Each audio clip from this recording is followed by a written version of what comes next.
Hello everyone, I hope you're all having a fantastic day so far. So today was a very important day. Today Rachel Reeves, the Exchequer, announced the autumn budget for 2025. So this is an opportunity for her to share what different rules and regulations and legislations that will apply to our tax system, to our finances, to welfare, and other different elements of the economy within the UK from a political standpoint. So I'm going to get straight into it. And of course, I am going to have a point of view that relates to the independent consultant, the contractor, and the freelancer, because again, I focus on helping professionals build flourishing independent portfolio careers. So let's get into it. So this is deemed as more taxes, more taxes, and more taxes. Now, Rachel Reeves made it very clear that she wanted to focus on stability, investment, and fairness. Okay. She also mentioned stability, investment, and reform. So when going through this stuff, I really want you to think about, is it stable? Is there investment that you can see? And is there an element of fairness and reform? Those are going to be the key markers of success when looking at this stuff. Now, of course, I have to talk about the fact that the Office for Budget Responsibility, which is the external body responsible for doing forecasts on behalf of the government, had their report leaked ahead of time, which is insane. Now, I use the word leaked, but it could have been a technical mistake, technical error, but I'm sure there is going to be some sort of repercussions in relation to the fact that this happened. So you had a whole bunch of people, traders, investors, and other different types of people who saw this, and actually there was a reaction to the market. And so bear that in mind in terms of the tone and the environment that was created when that happened. Now, of course, Rachel has spoken to the fact that she wanted to make sure that there was a cut to the cost of living because things are damn expensive. She wanted to make sure that there is a reduction in NHS waiting times and there is a cut to the national debt. She states that for, there's 86% of GDP to debt ratio. What does that really mean? GDP is a way that we measure the amount of income that comes into this country. Is gross domestic product, and 86% of it is pretty much the amount of debt that we have paying to investors. That's what that specifically means. And so what I did, I was being a bit of a geek. I was looking at the bond yield markets. What is a bond yield? So essentially, if we think about what a bond is is a loan or an IOU, okay, that the government takes from an investor, from another country, from a firm, from pension companies, from insurance companies, all that kind of stuff there. And the yield, which this is represented by, is the money that these investors make on top. Okay, so it's almost like interest they make on top. So this 10 represents that this is a 10-year loan or IOU or bond or what we call gilts. And the GB is basically Great Britain, okay? And so what happened was, when this report was leaked, what I spoke about before, it essentially went all the way, well, it didn't essentially go down, it went up. It went all the way up. That's what ended up happening. And why is that bad? Well, actually, what this is saying is that investors within the bond market are like, we don't have confidence in what's being done. Like, we have a government that's about to announce its budgets and all of these different things, and they've just released it before they've even said anything. That's irresponsible, okay? And so that's where this reaction came to. But then it started to go down from when she started to give the announcement. So that gives you an idea in terms of the sentiment that these different investors have when it came to the ideas that were being expressed in this budget, okay? So it did go back down to similar levels. I don't know what level it's at right now. So it went from 4.425%, I think, all the way to 4.54%. It doesn't really look like that's a huge difference, but it is a huge difference when you understand how these things operate. And so what I also checked, okay, and this is whilst this was running live, was how the pound was doing against the US dollar. Why is it against the US dollar? Because the US dollar is seen as the currency of the world. This is how people trade naturally in terms of goods and services. And so again, it was the same thing, so to speak. And so, well, it's the opposite, should I say. So when the OBR leaked their report, there was a huge drop, which means there's a a lack of confidence in the currency and the strength of the pound. So let's say, for example, the pound was worth, I don't know, £2 for every dollar. It would have been worth £1.50 for every dollar, as an example. But again, from when Rachel Reeves was doing her thing, it started to increase and it started to normalize a bit. And so this is what you're seeing here. So it just gives you a different perspective in terms of how those who are pouring money into this country expect things to be, and how actually, in some ways, you could argue that the autumn budget needs to favor, or sometimes does favor, or sometimes they bend to the will of these bond investors or these backbenchers as well. Okay, so there may be a bit of that playing on as well. So there is a political arm that's being sort of like used as well. So what Rachel did start talking about, I'm saying Rachel like I know her really well, you know, is that the Conservative government, COVID-19, and the tariffs imposed by the US at the beginning of this year has caused a lot of turmoil. And actually, you know, she can't be blamed for the world that we're living in right now. And she's not wrong by saying that it's a turmoil world. But again, she is responsible for the budget. And so we're living in what's called a Bani world. Okay, so you can look up Bani, B-A-N-I. And so if we keep it moving, what that really means is that she's just basically saying that because of all of this stuff, it has meant that our productivity is low, and actually we're not generating the incomes that we need. So we're running to stand still, essentially. And this is why our productivity has essentially flatlined. Our GDP has essentially just flatlined. Now, of course, we don't necessarily measure everything in terms of money. There is also the mood of the country, how people are actually being protected against when it comes to those who are disadvantaged, specifically from a mental, financial, and health standpoint. So there are all these things to bear in mind. Now, what I do want to say is that the budget raises revenue quietly for sure. And actually, before I even read all of this stuff out, you have to remember that Rachel had some promises, okay? Labour had some promises, and some of those things included, number one, making sure she wasn't going to raise income tax, national insurance, or VAT. There was also the fact that when it comes to thresholds, so tax-free thresholds, those really should be increased in line with inflation. And actually, it's been written in, I don't want to say legislation or policy or whatever it may be, I don't know the exact term, but it is a thing that government should do to ensure that there is fairness attributed to people of the society, to ensure that actually you don't get these situations where the country becomes less productive and unmotivated and all these different things here. So bear all of this stuff in mind when it comes to those promises that she wanted to keep.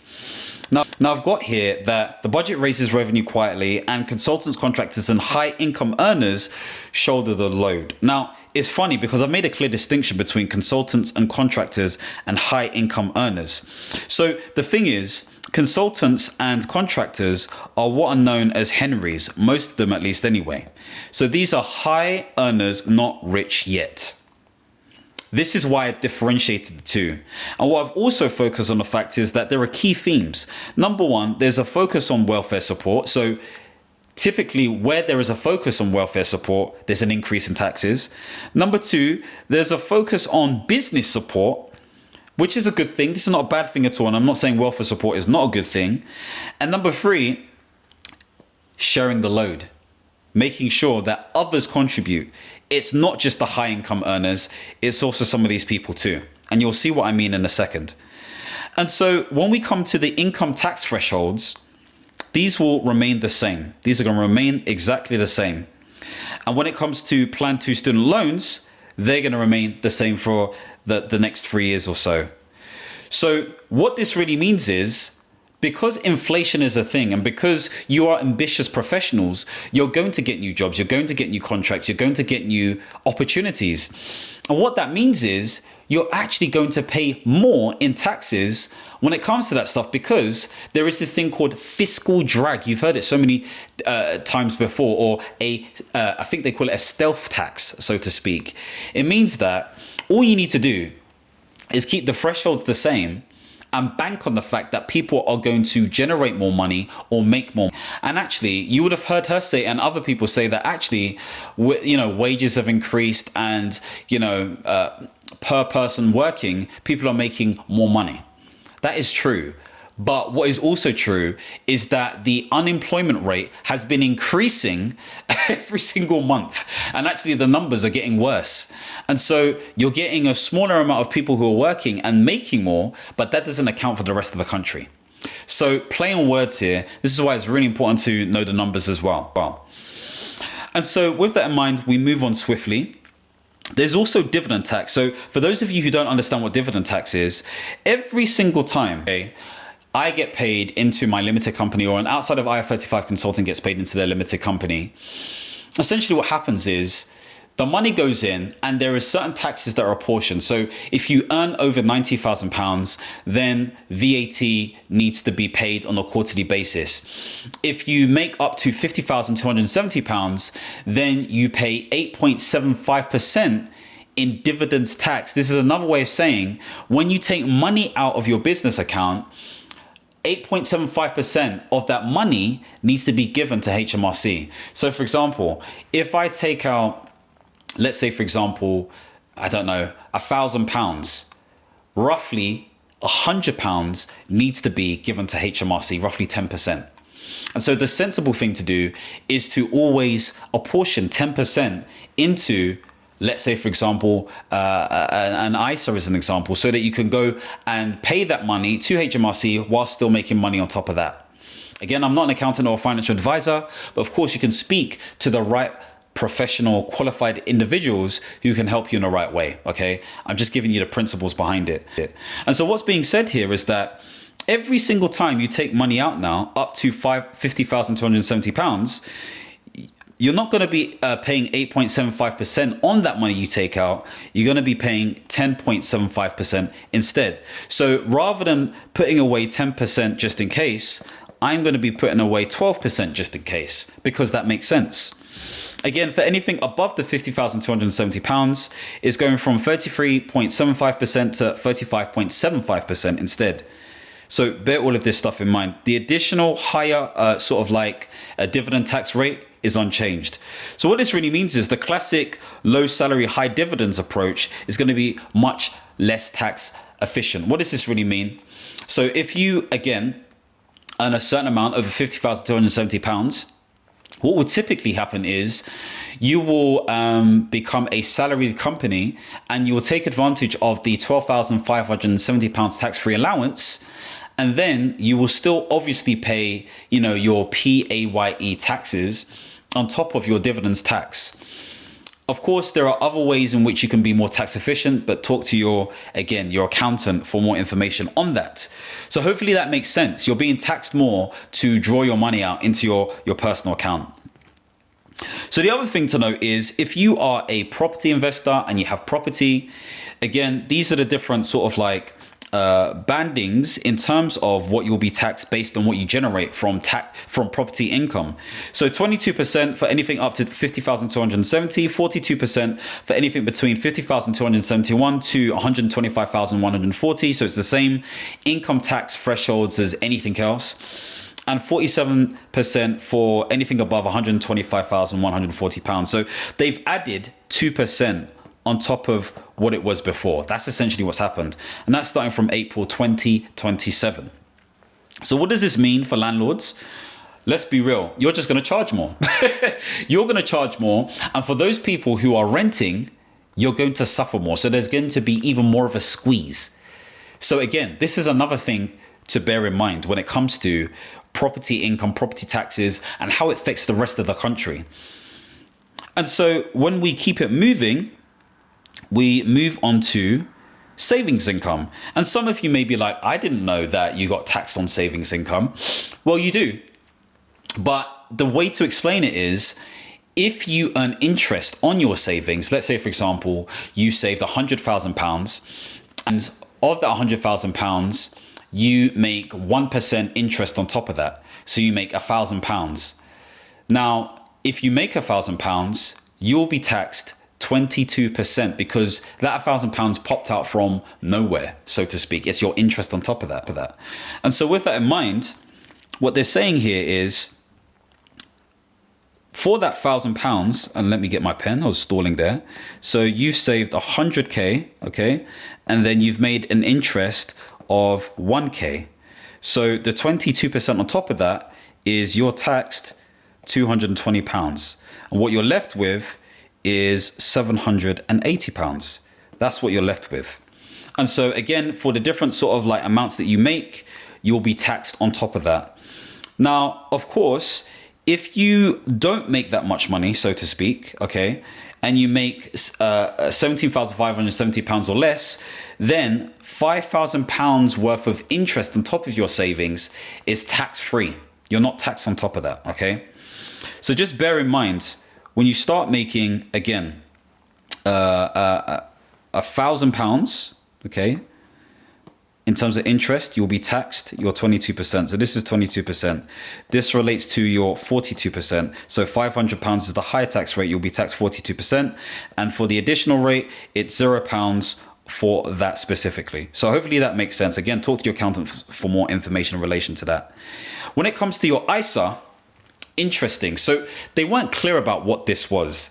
Now, your ISA is an opportunity for you to make savings tax-free. And typically it's been, again, 20%. It's been 20%. No, not 20%, £20,000. Sorry, £20,000 you can save tax-free.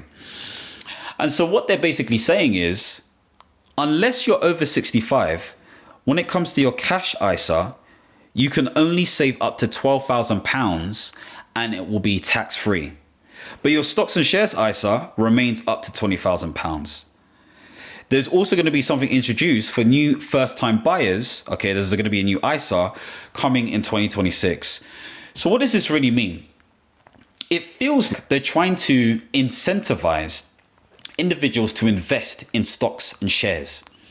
Now, it would make more sense if they're investing in stocks and shares for British companies, but there's no restrictions in terms of what you can invest in, so to speak. And so if it was British led, it makes sense. You're trying to boost, investment in the country, all this kind of stuff there. But when we're coming to the high performers within the global sphere, you've got AI and tech companies, S&P 500, Standard & Poor, top 500 companies, in the US, but pretty much globally. And they will change and shift based on, how well companies performing.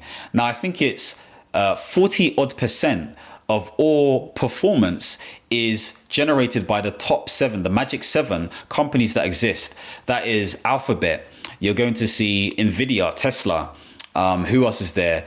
Microsoft, Facebook, Apple. I think there's one more missing. The point being made is it's heavily distributed and polarized towards those companies. It's AI and tech. What does the UK have in relation to that?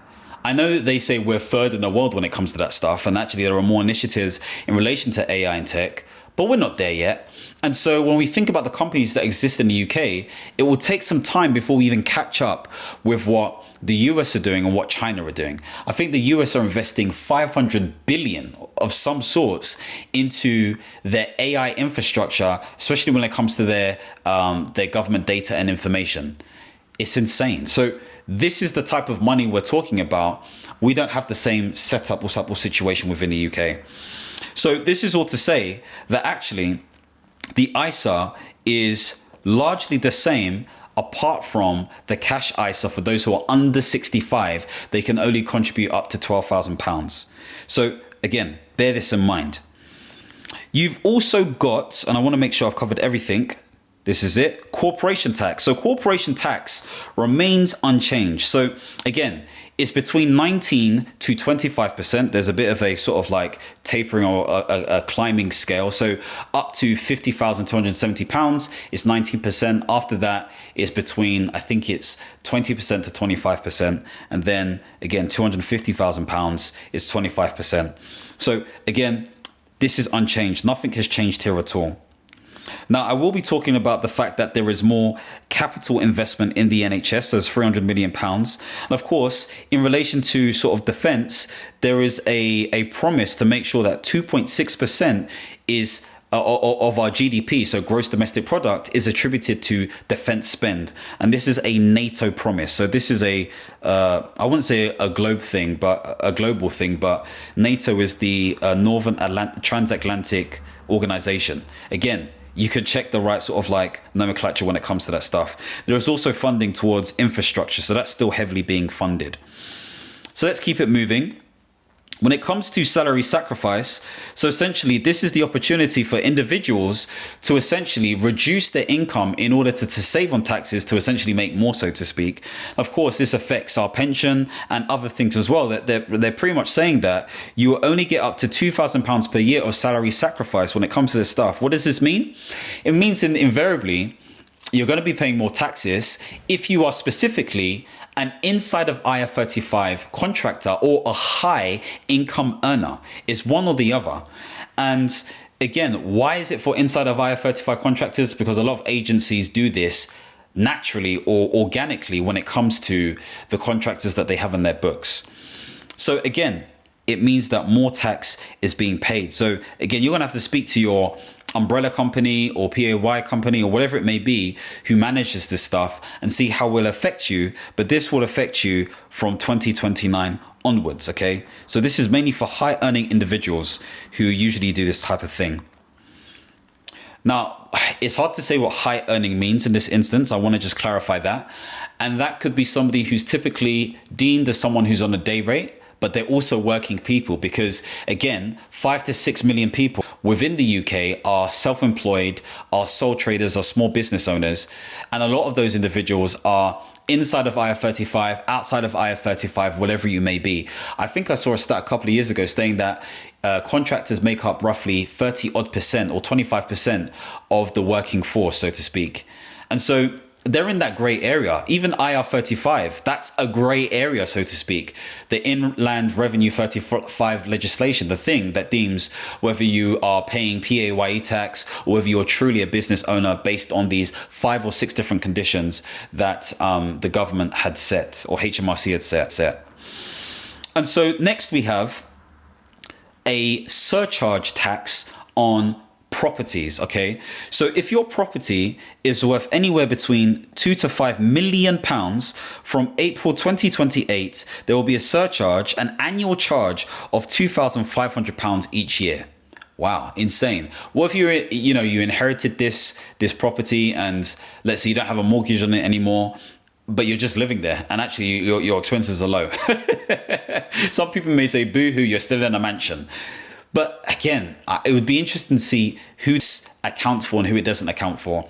I think it was Sky stated that actually this will probably only generate £400 million. I say only, but if we're thinking about what our deficit is, I think it's roughly 2.56 trillion, or I don't even know the numbers. I can't lie. It's a lot of money. It's a lot of money is what I'm saying. And so with that in mind, 400 million is not even a drop in the ocean.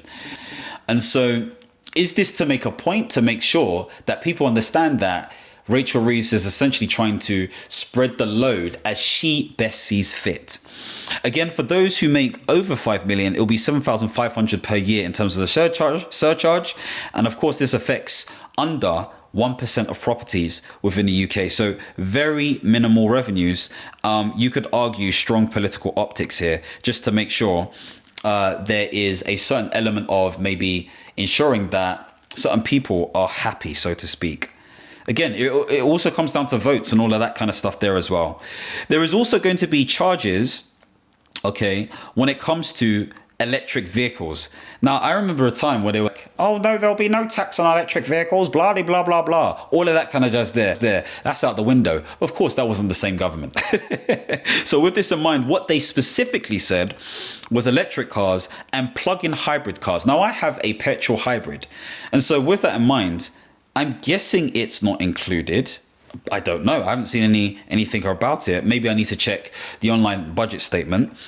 But conventional petrol diesel cars will remain to have the under fuel duty tax as well. So there's a big question here. about this whole thing centered around this tax. So she stated that, these different electric cars will be taxed 3p per mile. So let's say, for example, you are doing at least 5,000 miles per year.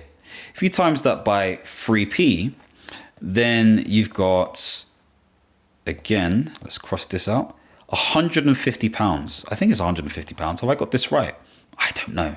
The point being made is, it's more money on top of your 300 sort of vehicle tax that you're paying anyway. So if we got £300 plus £150, £450. And the funny thing is that a lot of these people got these vehicles because they thought they weren't going to get taxed. That was the investment. So we'll see what happens there, but there is more to be explored within this space. So what opportunities exist, okay, if you're a contractor, consultant, or freelancer? Well, before I even get onto that, she did sort of talk more about business incentives. So number one, she spoke about the fact that there will be opportunities for investors to come to the UK and invest in startups, and actually they're increasing the caps in relation to that. There is going to be more relief when it comes to retail businesses and leisure businesses, and so there are incentives centered around that. There is also going to be opportunity for SMEs, so small medium enterprises, to take on apprentices free of charge. And so there was that to bear in mind. She also highlighted, which I don't have on here, that minimum wage, okay, so minimum wage will go from £10 to £10.85. And this is for those who are 18 to 21.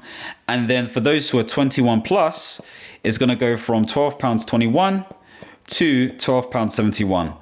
Will this put some business owners off when it comes to paying, younger people to come into the workforce? Or is this going to actually encourage more people to come into the workforce? We'll see. We don't know what effect it's going to deliberate, so to speak. But coming back to the opportunities, again, I spoke previously about the fact that there's a lot of infrastructure and capital projects that are happening at the moment. 120 billion is protected for capital budgets. 891 is dedicated to things like the Lower Thames Crossing, which is going to be good for transport coming in and coming out. Major transport, housing and digital programs will continue to remain intact.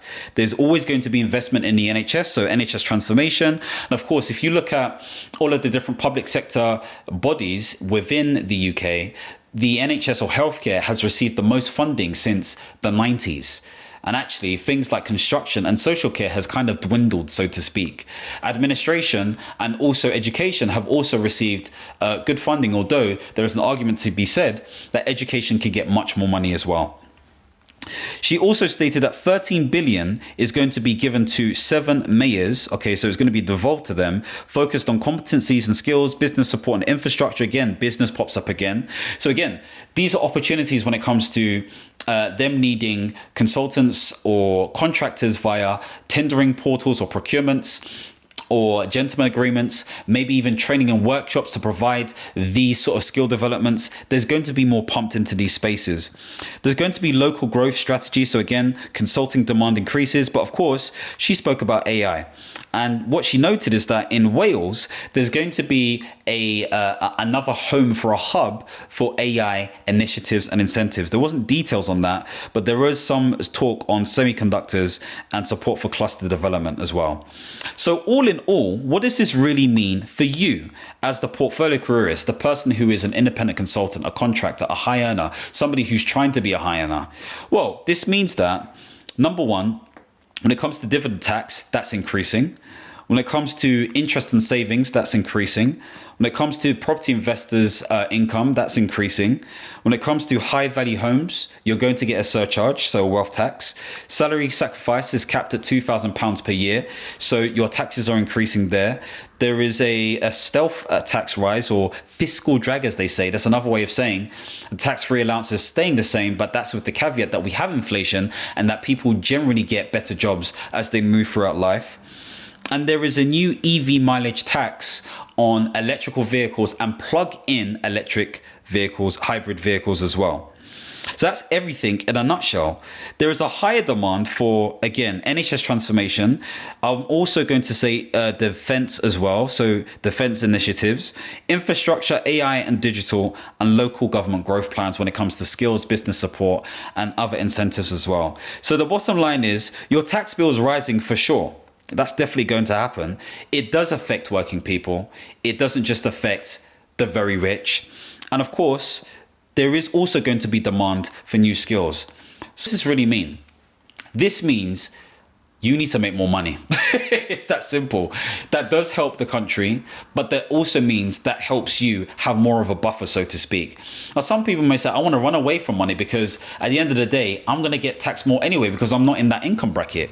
You need to be as efficient as possible when it comes to all the things that you can exercise when it comes to taxes. So speak to an accountant, speak to a financial advisor, speak to somebody who understands this stuff really, really well, but also read it for yourself. Throw it into, I don't know, something like a Notebook LM or a Gemini or a ChatGPT to break it down in even more detail. Just throw in the sort of like speech from the gov.uk website and just try to break it down, see what it means for you as a person before you speak to anyone. But it does mean more taxes, and it does mean there may be more opportunities. So how do you see this? Do you see this as an opportunity for growth? Do you see this as an opportunity to support those who need it most in society? Do you see this as a begrudging on those who are making more and actually trying to appease the bond market, the investors, and the backbenchers as well? You tell me. I mean, the reality is that even though that there is more support for our welfare system and also the society at large within the UK, it does also mean that there is increased burdens on taxes. But this hasn't necessarily solved the unemployment issue that we have, because that's been increasing month on month on month. And so there is a really systemic thing that needs to be tackled. It's a start in some ways. Some may see it as good, some people may see it as bad. But it's by no means like a myth from us that actually it means more taxes and actually potentially more opportunities as well, so to speak. I'd love to know your thoughts, of course. If you want to download my Escape the Career Trap guide, then feel free to do that. That was a fail. I tried to move the screen, but it didn't really work. But here, I really talk about 11 key things that you need to do in order to escape the career trap. Of course, many of you will be thinking, I just need to leave the country. I don't blame you. Do what you need to do. But I have heard of a potential, leaving tax. But I didn't see that announced today. So maybe that was hearsay. Anyway, if you want to see more things centered around how it can help you build a flourishing and independent portfolio career, then don't forget to like this video, subscribe to this channel, and hit the notification bell. And as always, my friends, understand, reach, and expand. Peace.